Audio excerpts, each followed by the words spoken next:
Ви благодарам. Председателе, се јавив на оваа реплика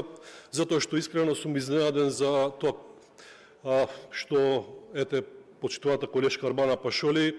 се јави прва за збор,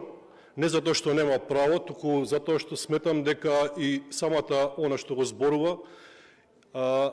не верува во тоа, односно недоволниот број на факти и аргументи покажуваат дека едноставно и тие не веруваат дека ова интерпелација е издржана и покрај тоа што перфектно функционира коалицијата помеѓу ДУИ, СДСМ и Левица, односно се за она што нема храброст да го направи ДУИ, односно Социјалдемократскиот сојуз, го прават преку нивниот пион Димитар Апасиев, односно преку Левица. И како што може да види јавноста, денеска Димитар Апасиев не е во салата, иако е прво потпишан на оваа интерпелација. Во интерес на времето сакам да кажам дека оваа интерпелација нема врска со она што се случува и она што се случи, нити пак со чувствата на граѓаните, на оние кои што се најпогодени од несреќата во Кочани. Оваа интерпелација е политички мотивирана и политички монтирана и неслучајно се избира министерот Панче Тошковски втор пат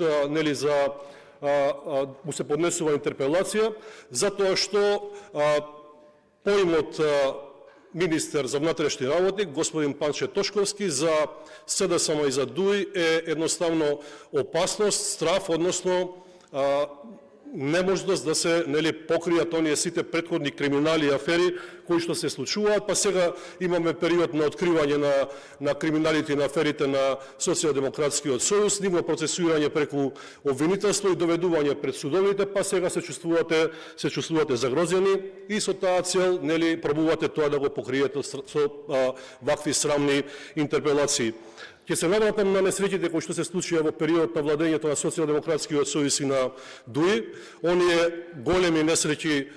со пожарот во модуларната болница, со Беса Транс и со Дурмот Турс, каде што бевте неми сведоци и ве немаше буквално никаде да се појавите, толку бевте исплашени, испаничени и брзавте да го покриете криминалот, што едноставно исчезнавте од сцената. И секој отварање на прашањето за овие проблеми на вас ви предизвикуваше немир. Токму затоа е поднесена и оваа интерпелација, затоа што следуваат истраги токму за овие несреќи, каде што имаше огромен број на жртви, кои што несреќи до ден денес останаа без судска завршница и разрешница. Затоа доаѓа времето на правдата, треба да бидете спокојни и да чекате да дојде одговорноста за која